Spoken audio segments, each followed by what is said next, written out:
Today we want to see how we can graph a piecewise defined function. So we are given the function, we have graph the given piecewise function. You have f of x is so that 2x plus 5 if x is greater than or equals to minus 3 and less than 0. And also a constant if x is equal 0 and then you have minus 5x if x is greater than 0. So we are going to begin with the first one, this function. So we have this interval, we have negative 3x is greater than or equals to negative 3 and then it's less than 0. Now what you should notice is the first function you have, it is a linear function. Now, what would a graph look like? Because it is positive, you have it in mind that it has to look like this.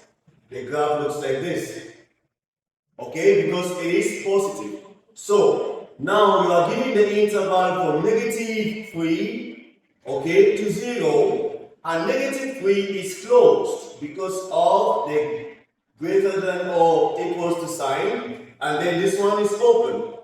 So those are the things to put in mind before graphing this piecewise defined function. So the first one, I'm going to substitute negative 3 inside the function. So what are we going to get? So if I'm substituting negative 3, I have 2 times negative 3, okay, plus 5.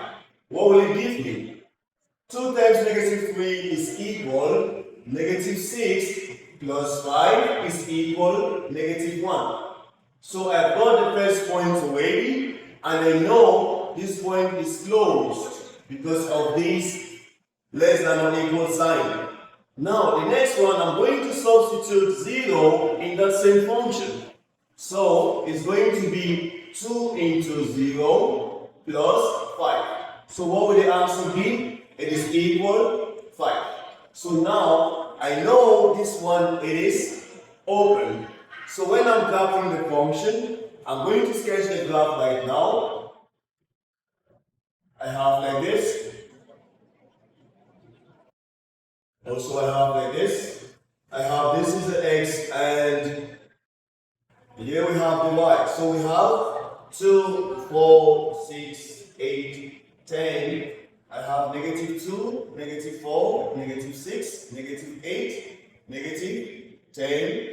And then I have negative 2, negative 4, negative 6, negative 8, and negative 10. And 2, 4, 6, 8, 10. Now, the first point I have, it says 3. In the point of 3, when x is 3, what is y? Y is this one. So these are the points, negative 3 and negative 1. So I'll go to my graph and I look at negative 3, it is here.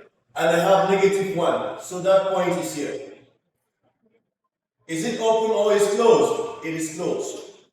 The next one, when x is equal 0, and what is y? Y is 5.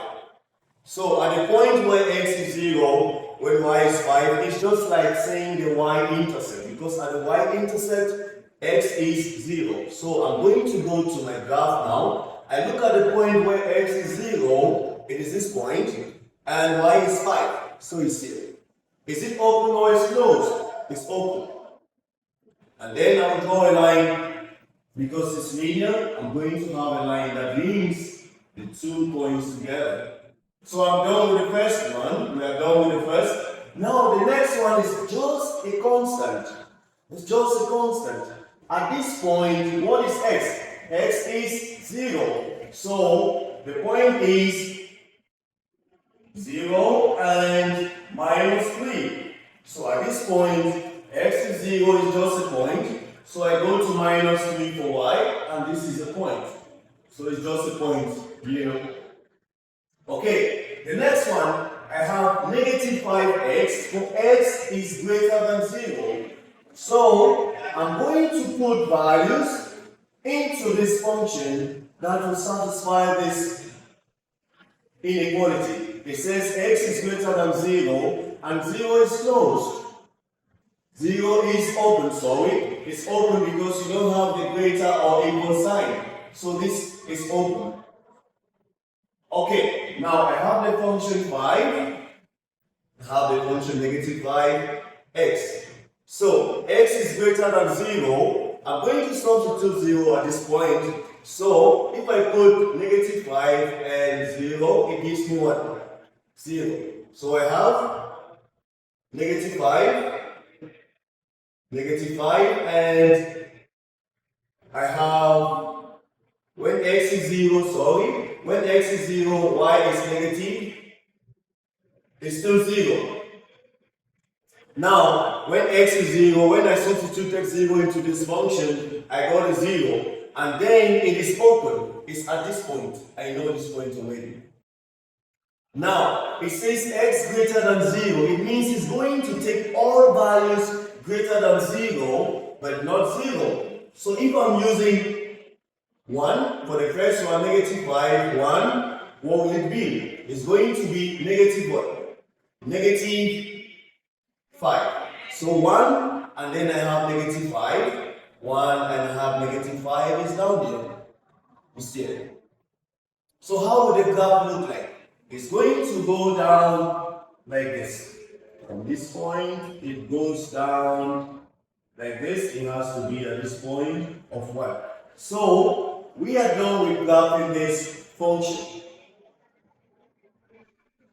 You can